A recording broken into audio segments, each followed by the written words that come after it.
Welcome everyone, my name's Sylph, and this is my attempt to beat a hardcore Nuzlocke of Pokemon SoulSilver with only Dragon-type Pokemon. The full rule set for this run is listed down below, but put simply, only the first Dragon-type encounter in each route or area can be caught. If a Pokemon faints, it must be permanently boxed. No items except held items in battle. Party Pokemon levels are limited to the next gym leader or the final league member's ace. And finally, the battle mode must be put on set at all times. Alright, this is gonna be a crazy run. There's only one type of Heart Gold and SoulSilver Hardcore Nuzlocke that hasn't been done before, and yup, we're gonna attempt it today. We all know dragons are some of the most powerful and elusive Pokemon out there, but there are few games in which they're rarer than the Johto games. In fact, on the face of it, there are only two possible fully evolved encounters in the entire game, Kingdra and Dragonite. So, to make this run viable, we're gonna do something special, and it merely involves receiving the National Dex at the start of the game instead of the end, unlocking secret new dragon encounters within the Johto region itself. Beyond that, we're also gonna add in an extra challenge we have never done before in our runs, so sit back, relax, and enjoy the show.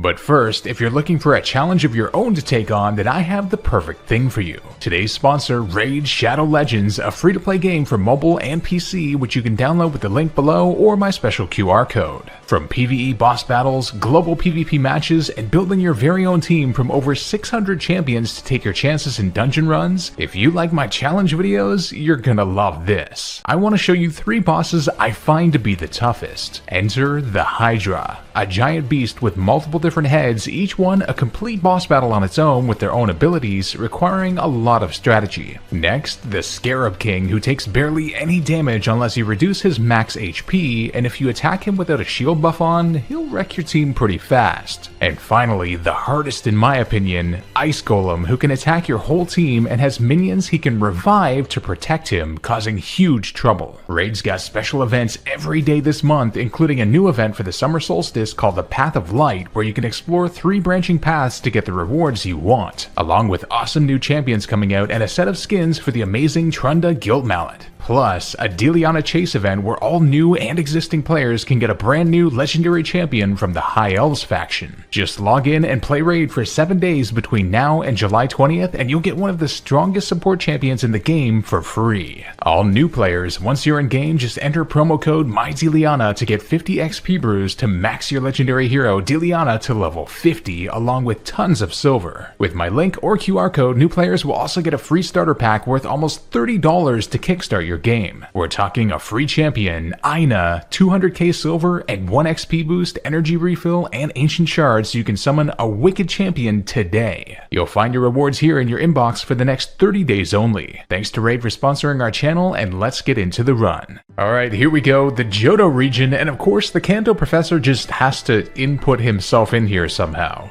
Also, just noticed how well the dragon color theme works with this screen. We're looking fresh out here. Before we head out, let's check our mailbox for the... We just got a letter. We just got a letter. A quick physical assault later, and we make it to the lab where we can choose a starter Pokemon. I decide to pick Cyndaquil and name him Smokey. And not because he's a fire type, but instead because we're gonna smokescreen and disappear out of his life real quick. Of course, none of the starters are dragon types, but this will give our rival Totodile, who will get ice moves later, making it the hardest challenge for us. Cherry Grove is our first destination, and the madness doesn't end here, as this elderly man, whose auto prescription for Adderall accidentally never got cancelled like it was supposed to like 20 years ago, and he makes us run a marathon with him. The guy who punched us earlier now notices that we have a Pokemon, so to stop him from punching Smokey too, I have to set him on fire. All in a day's work, am I right? Now the police are onto us, so I accuse our rival of the crime and name him Ton. If anyone can possibly get this reference, I will be thoroughly impressed. There are multiple levels to it, but I mean, hey, there are hundreds of thousands of you guys, so who knows, someone might get it. Up ahead, Lyra gives us some Pokeballs, and this is going to be absolutely key to get our next encounter.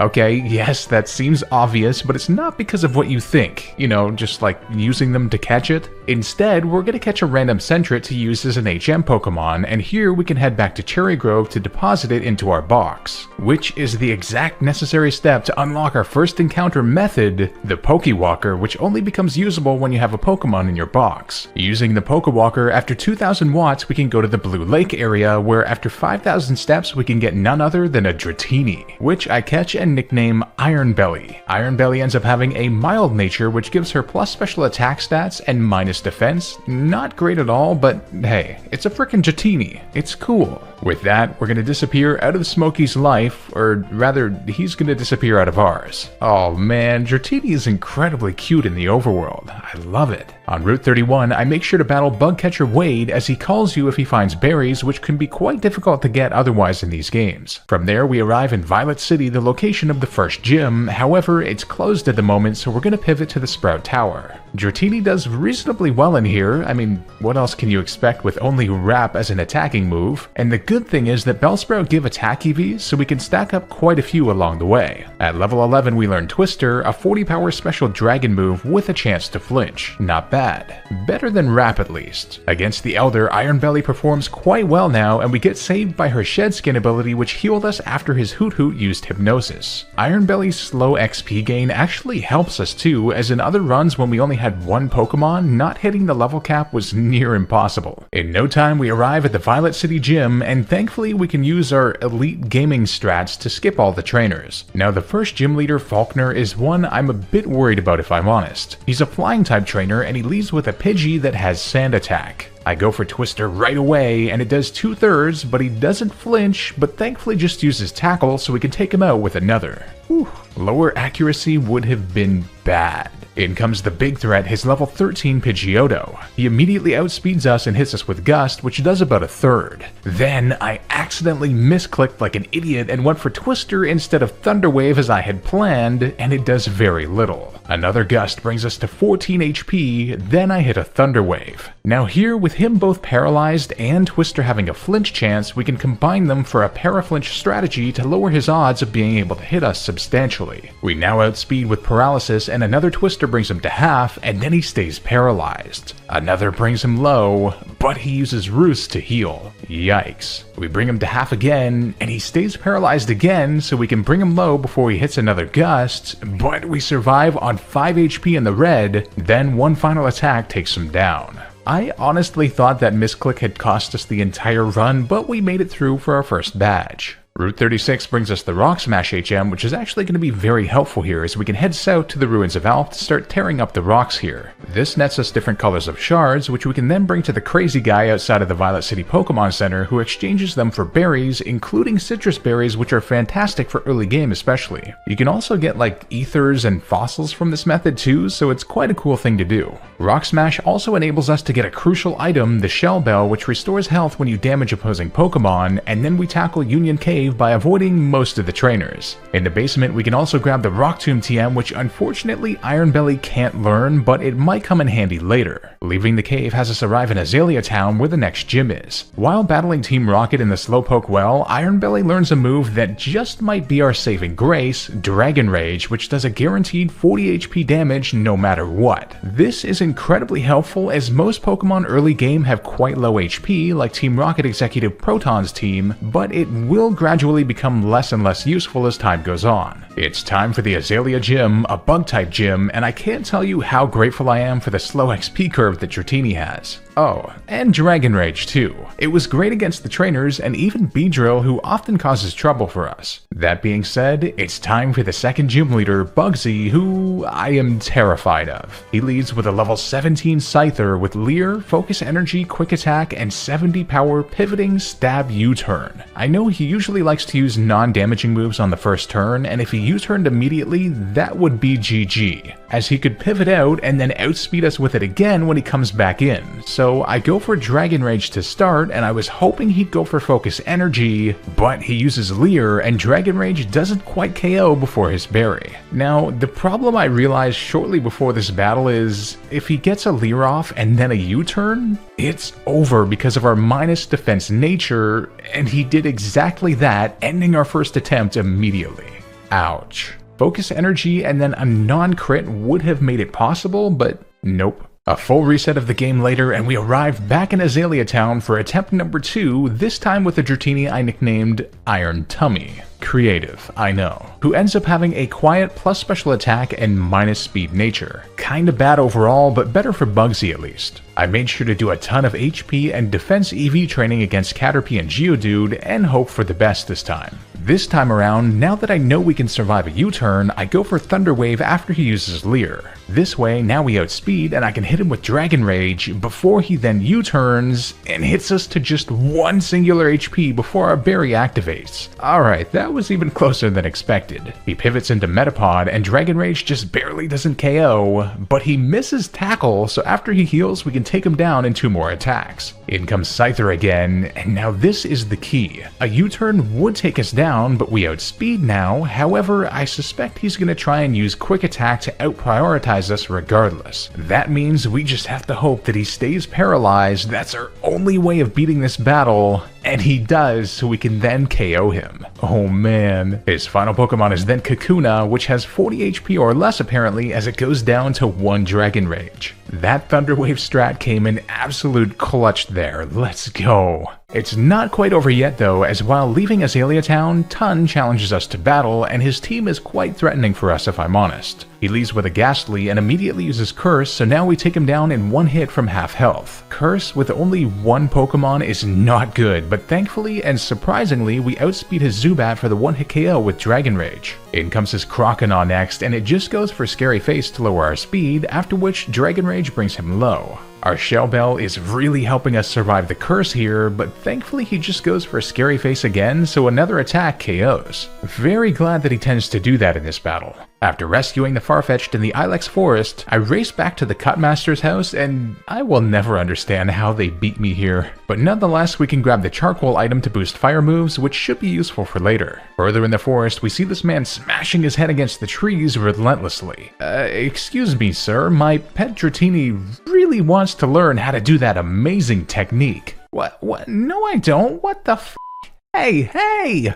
Arrival to Goldenrod City brings about something quite cool and quite necessary for us, access to Wi-Fi connection by visiting the basement of the Pokemon Center. This is crucial for us as it lets us get our second encounter by downloading the Winner's Path event on the Pokewalker, which after 3,000 steps grants us a Horsey, which we catch and nickname Opalai. Opalai ends up having a calm plus special defense and minus attack nature, which isn't bad. What's really cool is obtaining Horsey this way allows us one that has the Muddy Water move, quite powerful, and the Dragon Scale item already attached, which will allow us to evolve it earlier than usual. Amazing. Now Horsey doesn't yet have the Dragon type, but it will upon its final evolution. However, due to the crazy low number of early game encounters for this run, we're gonna allow the use of it as most Monotype Nuzlockers do. In the department store, we can hit up the drawing center to get a bunch of great berries, and also the #1 prize, which today is the Flash Cannon TM, which Horsey can learn surprisingly enough. Not bad. The game corner comes through with the Dratini prize, a bit too late for us, but there are a ton of great TMs and items here, although I'm not quite ready to do a huge game corner grind yet, so I merely get the Wide Lens to help with Muddy Water's accuracy. With that preparation behind us, it's time for the Goldenrod City Gym. Opalai actually performs quite well here against the trainers, as a 70 base special attack stat with a 95 power stab move is pretty darn good early game. I'm not getting over eager though, as it's time for the 3rd gym leader, Whitney, the normal type specialist and the bane of everyone's existence. She leads with a Clefairy, and I send out Opalai first, as I don't want to give her the opportunity to metronome something like Blizzard on our damn Dratini, as she's certainly done equivalent things to us in the past. Muddy Water hits her to below half off the bat, and then she just uses Double Slap, but hits 5 times. Now, I fought to get the Wide Lens for this very moment, but we still miss Muddy Water. So she gets to hit us again to nearly half before we can take her down. Oh, unbelievable. In comes the big threat, well, the ginormous threat, Miltank. I decide to go for 1 Muddy Water knowing she'll likely attract, and she does, but we make it through for the Muddy Water for a 3rd. She then hits us with Stomp, and we survive on just 8 HP, don't flinch, and don't stay immobilized either, so another Muddy Water brings her low. Serves her right after that miss on Clefairy.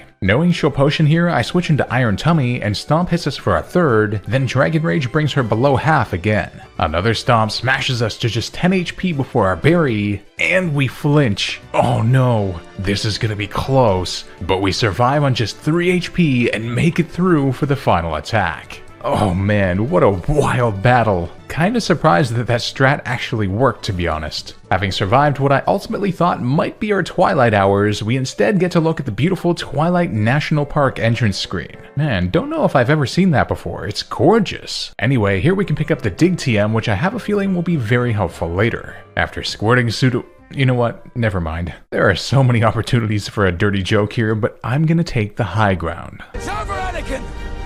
I have the high ground! You underestimate my power!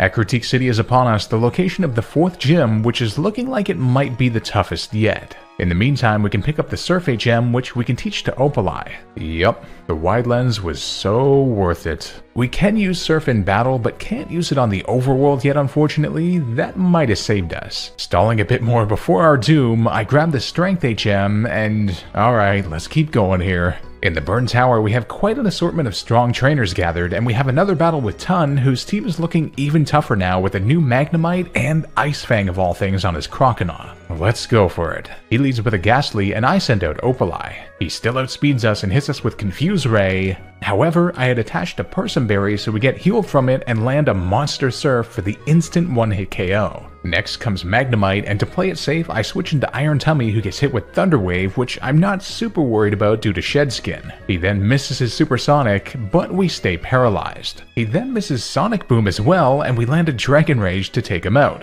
I'll take it. Next comes Crocodile, which now has Ice Fang, but I know we can tank one, so I stay in, and he just goes for Scary Face, but we stay paralyzed. However, Shedskin kicks in, and Ice Fang brings us to a third before our Berry, but then we flinch. Are you kidding me? I'm forced to switch now, so in comes Opalai, who tanks one well. There's nothing else I can really do, so I try to just tank through him with Resisted Surf, but in the end we didn't take much damage due to him using Scary Face. His final Pokemon is Zubat, and he hits one wing attack to bring us below half before one Surf does the job. Solid. Alright, the Critique City Gym. Oh boy, here we go. Luckily, we have a relatively easy time with the trainers themselves, and the great thing is that all their Pokemon give special attack EVs, which bodes well for Opalai, who sweeps through them quite handily. The 4th gym leader though, Morty, well, I don't know what to tell you. Take a look. I think this was one of my longest theory crafting sessions of all time, and I still wasn't sure about the strategy that I came up with. It's looking near impossible.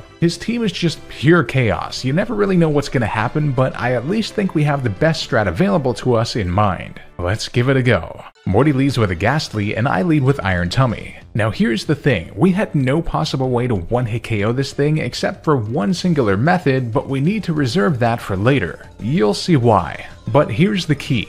If he uses Curse first turn, it's game over. As far as I know though, his AI randomly chooses between one of his 4 moves, so it's a 25% chance, and he doesn't as he goes for Lick instead. Alright. I went for Agility here to raise our speed, which we're gonna need. Now we outspeed, so I hit him with Dragon Rage, then he uses Mean Look. Okay, we can work with that. He now potions, so 2 more attacks in a row finish him off. In comes the big threat, Gengar. Remember that method I talked about earlier? It's the natural gift move, and with the Ayapapa berry, I don't know how to say it, it turns into a dark move. He hits us with Sucker Punch first though, then natural gift does less than half. This is perfect as I didn't want to activate his Citrus Berry, that way with the agility boost we can merely outspeed and take him down with Dragon Rage from that range. Whew.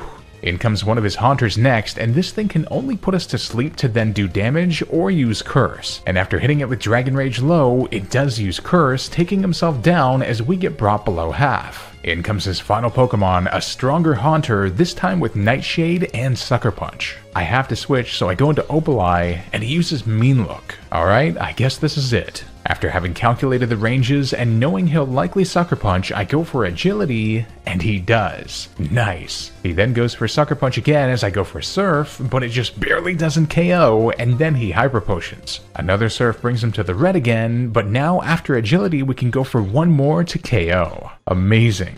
There were definitely a couple things that could have happened to make that a disaster, but we got through it about as well as I think we could have. Nearing the next city, good old Mr. Baoba informs us that the Safari Zone will be opening soon, and that's going to be key for us. Stopping at the farm to meet our favorite cow buddies, we then arrive at the Olivine Lighthouse, where Jasmine tells us that Amphi is... Hey, wait, whoa! Watch it! You're gonna shove Iron Tummy down the stairs, for f***'s sake. A quick surf brings us to Sienwood City, the location of the next gym, and also the road to the Safari Zone, which is unfortunately still closed. Before anything, I pursue a long journey all the way back to the Lake of Rage, as there's a banger of an item awaiting us here, the choice specs, pretty damn great to have with only 4 badges. After some training, it's time for the Sienwood City Gym. Opalai performs amazingly here with choice specs boosted surf, as almost everything was a 2-hit KO at most. Also, bet you didn't know Hitmonlee has a base 110 special defense. Madness. Before the gym leader, we can finally get our very first evolution of the run, as Iron Tummy evolves into a Dragonair just before the level cap, which should help substantially. Horsey, on the other hand, evolves at the level just after the cap. Great. I also committed to the Game Corner grind to get the Thunderbolt TM, which I teach to Dragonair. With that, the 5th gym leader is upon us, Chuck, the fighting type trainer, who I'm feeling iffy about overall. He leads with a Primeape, and I send out Opalai.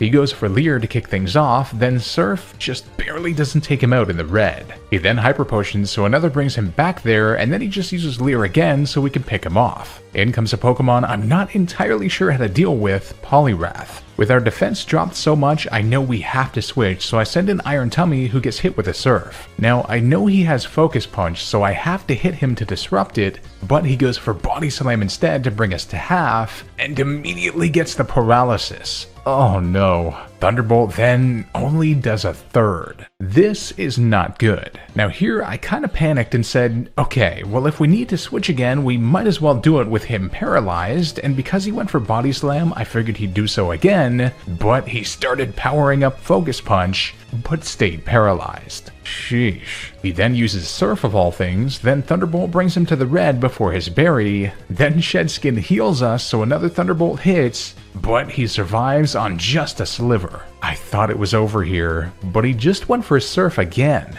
What is happening? He then Hyper Potions though, but Thunderbolt gets a crit, and since we're no longer paralyzed, we can attack again for the win. That was one of the strangest battles I've ever engaged in. No words. 5 badges. Chuck's wife then gives us Fly outside of the gym. Gotta say, she's pretty fly herself. Before we then heal Mr. Amphi at the lighthouse. This triggers the Safari Zone call from Baoba, officially letting us know that it's open. Along the way, we get to admire Dragonair as a following Pokemon. How cool is that? Before our Long Snake then battles against this couple's Long Snake and their... Okay, I can't keep doing this. You can't keep getting away with it! That awkwardness lets us arrive at the Safari Zone, and Mr. Sir informs us that the second stage of it won't open until he calls us later. Now here's the key. Because we have the national dex, we technically have access to the wide array of encounters here, we just can't switch the actual zones out until later. Thankfully, one of the default ones has our next encounter, the desert area, where we can find none other than a Trapinch. Awesome. I catch it and nickname it Horntail, and Horntail has a jolly nature, plus speed and minus special attack. Perfect, let's go. Another team upgrade is in the works as we now have Opalai evolve into a Seadra.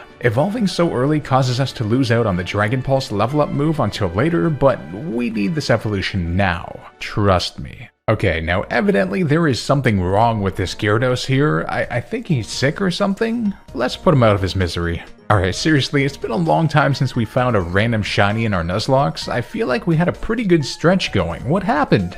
Oh my, what a standoff this is. I feel kind of lackluster with an unevolved Pokemon against his evolved Pokemon, but hey, at least we didn't hack the levels.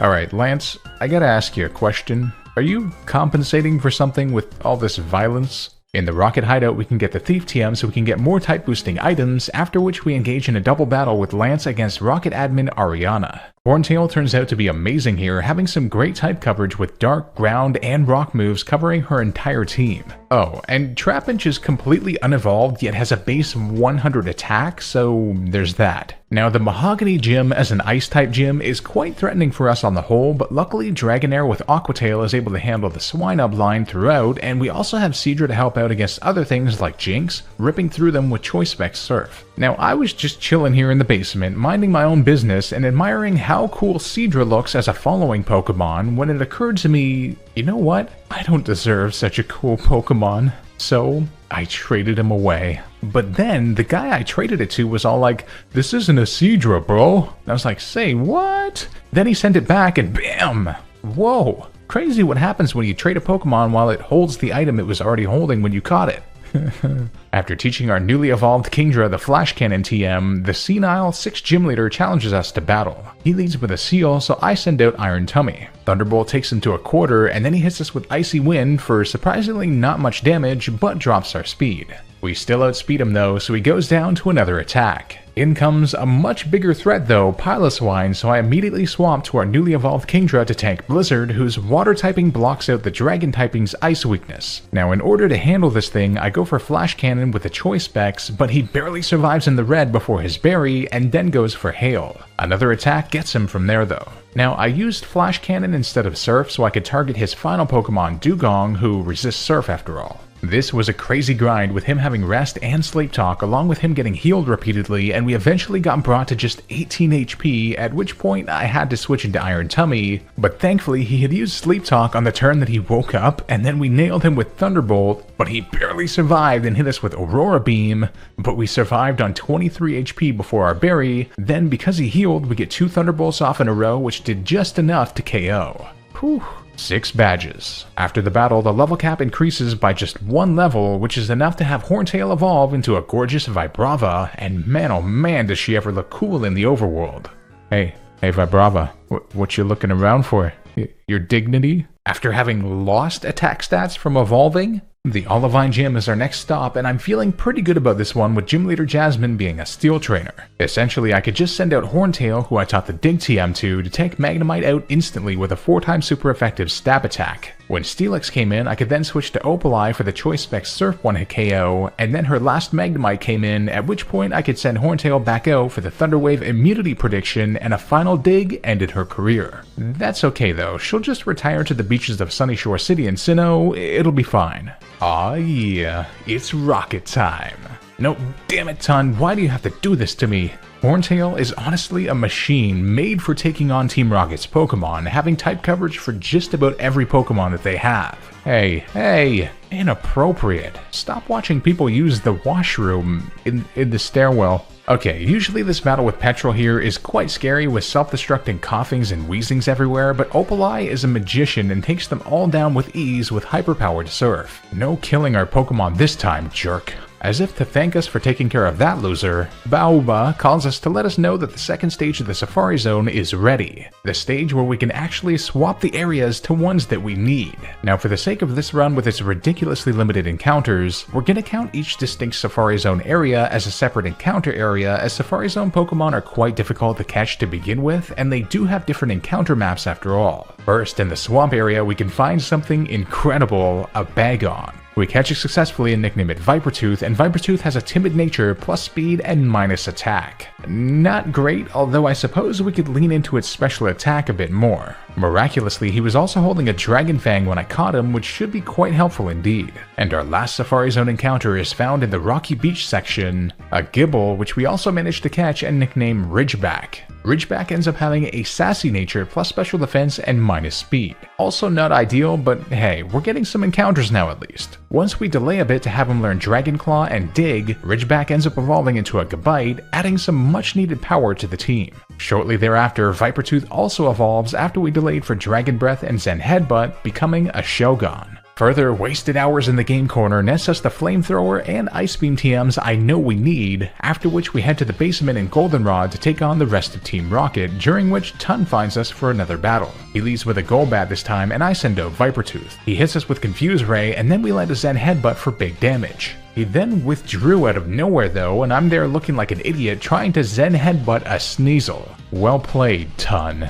I was trying to bait this thing in though, as after we hit ourselves in confusion and he hits some weird moves to bring us below half after our berry, we can land a charcoal boosted flamethrower which also gets the burn, so another one does the job. Feraligatr then comes in and I switch in Opaleye for a slugfest between them, Surf versus Ice Fang, and Opaleye ends up winning the duel. Haunter then comes out, so I switch in Horntail, who tanks Shadow Ball above half after our berry, then we outspeed with Crunch for the instant KO. From there, both his weakened Golbat went down to Rock Tomb, and his Magnemite was handled easily with Dig. Not bad at all. Near the top of the radio tower, we yet again run into Ariana. You could not live with your own failure. Where did that bring you? Back to me.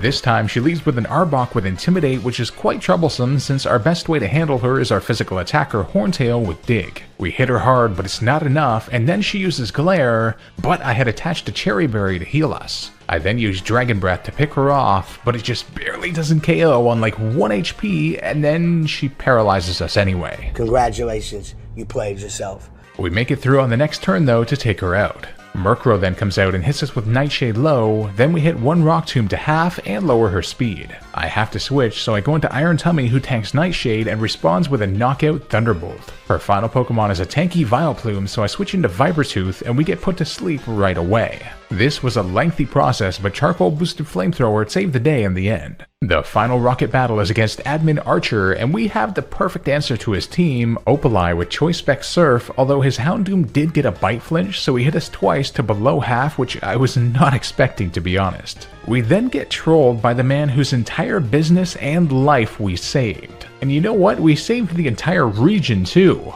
Screw you, old man. After speedrunning the Ice Cave, no seriously, just watch this, I made it this far and this fast without using a single repel. New world record? Near the end we find a Never Melt Ice, which should be quite handy. Exiting the cave brings us to Blackthorn City, where the final gym is, and also the move tutor / move reminder house, where there's this granny who teaches Draco Meteor too.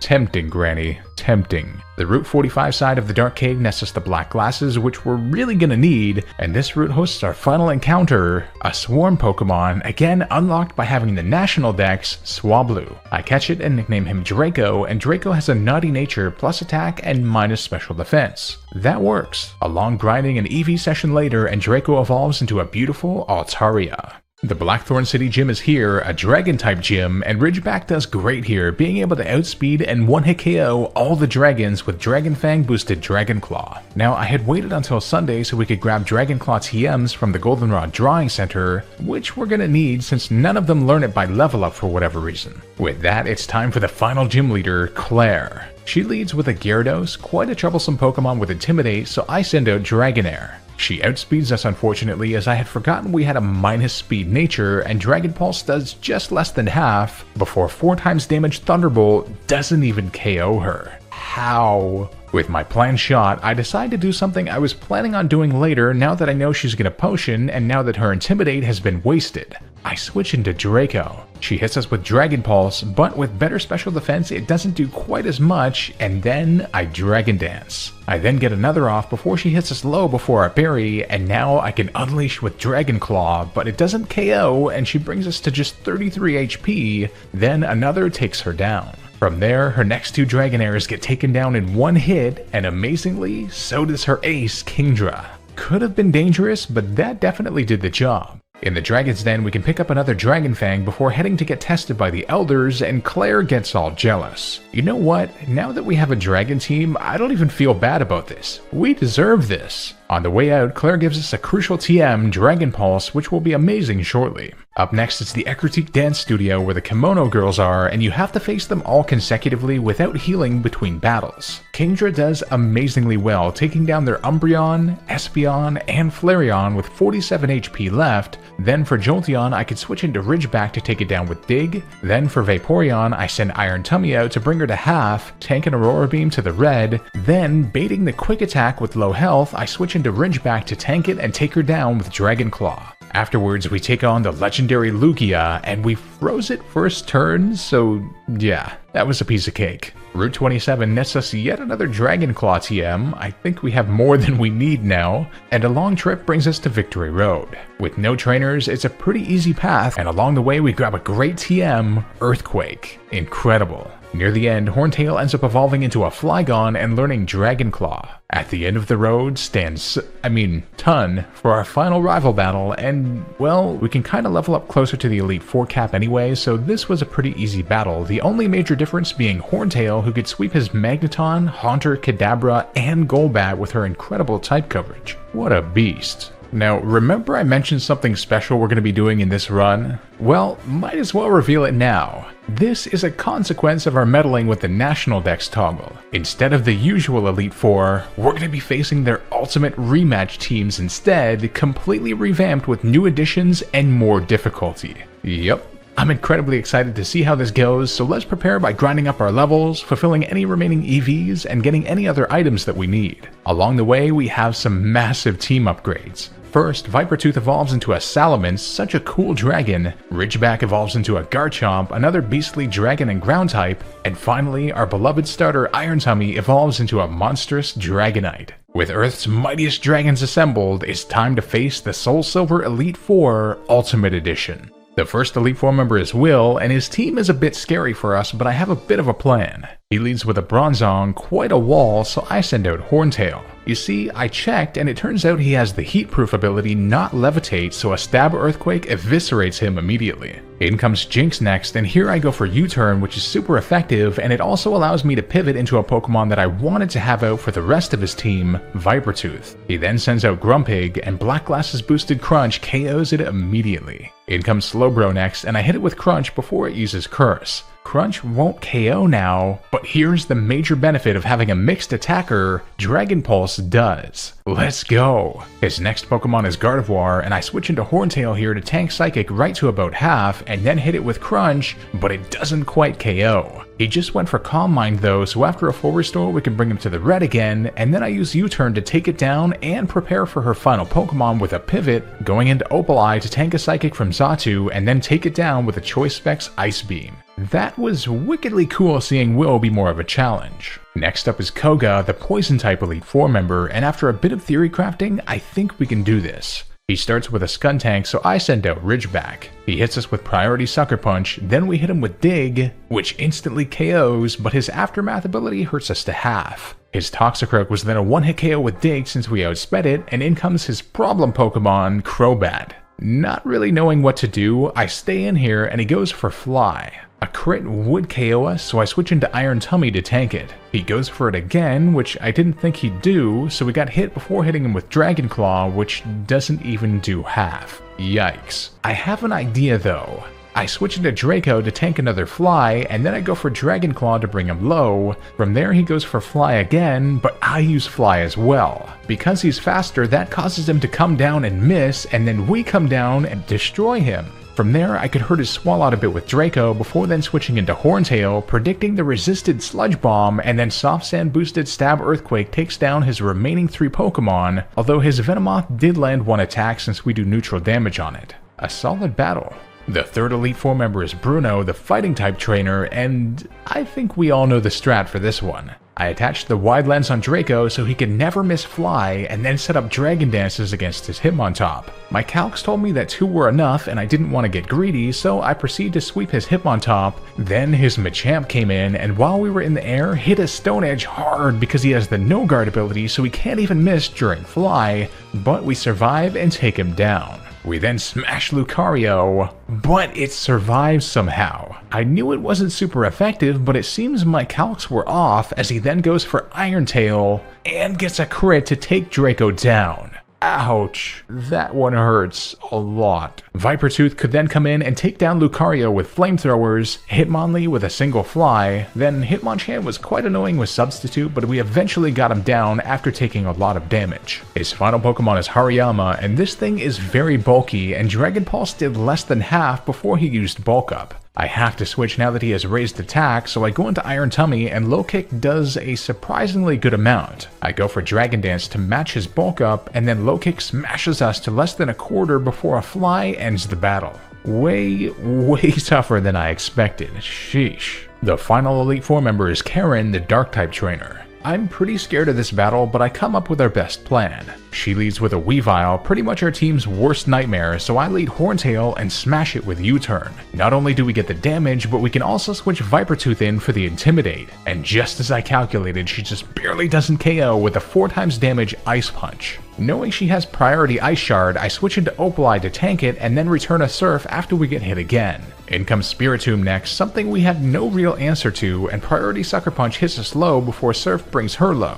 After she heals, we hit her low again, and I know we're in KO range of a Sucker Punch, so I hope for the free switch into Iron Tummy, but she Pain Splits. What the hell? I then try to Dragon Dance, but she uses Curse. Hoping for the Sucker Punch again, I switch, and she Pain Splits again when Dragonite had less health than she did. What? Regardless, 2 Dragon Claws do the job, but she landed a Curse. Honchkrow then comes in, and I have no choice. I have to hope for no Sucker Punch, and she doesn't, so Dragon Claw 1-hit KOs. Man, this is scary. Umbreon is then a switch into Horntail, who duked it out using Earthquake and eventually emerged victorious. Then at low health, we could thankfully sweep through her Houndoom and Absol with Earthquake. That was insane. I kinda panicked there, not gonna lie. It's time. The champion, the strongest trainer in Johto, the Dragon Master.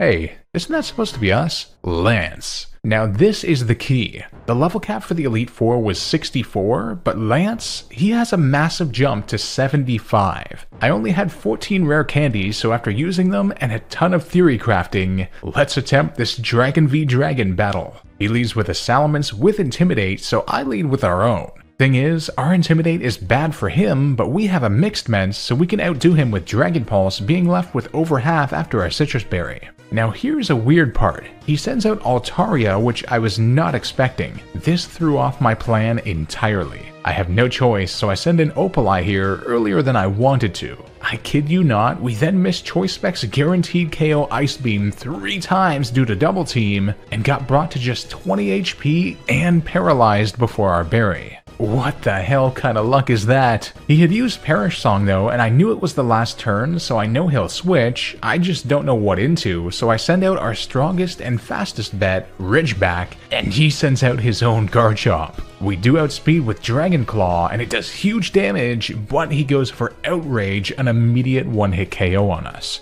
Ouch. Here, I can send in Horntail for the revenge kill at least. In comes Altaria again, and Dragon Claw hits him low, then he double teams, but we land our next one to take him down. Good riddance. In comes his ace though, a level 75 Dragonite. Oh boy. I have no choice, so I hit him with Dragon Claw, and he survives with over half after his berry, but then misses Draco Meteor, so another KOs. Long live Horntail, baby. Gyarados then comes in with the Intimidate, and Opaleye was supposed to be my way to handle this thing as it has Ice Fang of all things. I switch into Vipertooth for the Intimidate on him though, but Ice Fang still KOs instantly. Holy, that hurts. Here I switch in Iron Tummy though, get hit by Ice Fang, survive on over half after our berry thanks to the Intimidate, and we could land 2 Dragon Claws thanks to Vipertooth's sacrifice being left in the red, but we barely don't KO. No. I was like, okay, this is the end. But he full restores as I switch in Horntail, and we got the crit Rock Slide KO. That tells me we could have landed 2 in a row anyway, but hey, extra epicness is never a bad thing. His final Pokemon is Charizard, which gets outsmet and smashed with a 4 times super effective Rock Slide for the championship.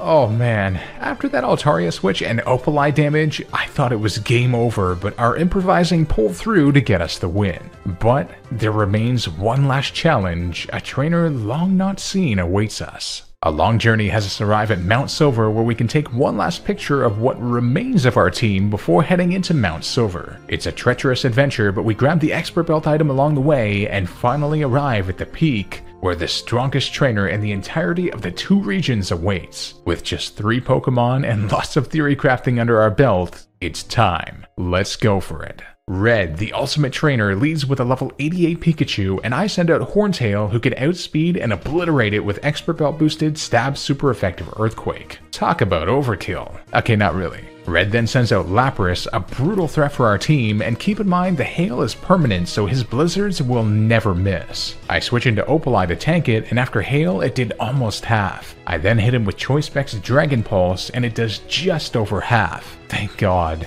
Another Blizzard and Hail brings us to just 51 HP in the red, but another Dragon Pulse finishes off the biggest threat for us. Now here, he sends out Charizard, which I was hoping to bait as it has Dragon Pulse, the only super effective move on his team against Kingdra. Because of Choice Specs though, we can't use Surf, so Dragon Pulse doesn't KO, and it KOs Opaleye immediately. Rest in peace, my friend.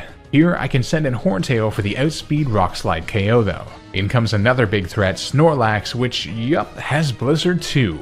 I have no choice though, so I hit him with Earthquake and it does over half before we get wiped off the map. This whole battle just has to be ice themed, doesn't it? The hail hits Snorlax to below half and I send out our final Pokemon, Iron Tummy. Now my calcs tell me that Dragon Claw might just barely not KO, so I have to go for Fly for a bit more damage, and the hail hits us both in the meantime, so we get the knockout. In comes yet another huge threat, Blastoise, which, yup, has Blizzard. Here's my plan though. I go for Dragon Claw to bring him near half, and then he goes for 4 times super effective Blizzard, but I attach the Yachi Berry so it doesn't do as much, and here I can go for Fly for extra damage to ensure the KO. His final Pokemon is Venusaur, and with just 50 HP left in the red after Hail, and him getting chip damage from it as well, I'm desperately praying Fly is enough. And it is. Oh my god, we did it. Not only did we beat the ultimate version of the Elite Four, but the bonus red battle as well, and by just a hair. We beat a hardcore Nuzlocke of Pokemon SoulSilver Rematch Edition with only Dragon types, and it was an incredibly fun time, I must say. I hope you had fun with the run, and if you did, don't forget to hit that subscribe button as it really helps a lot and grows our community.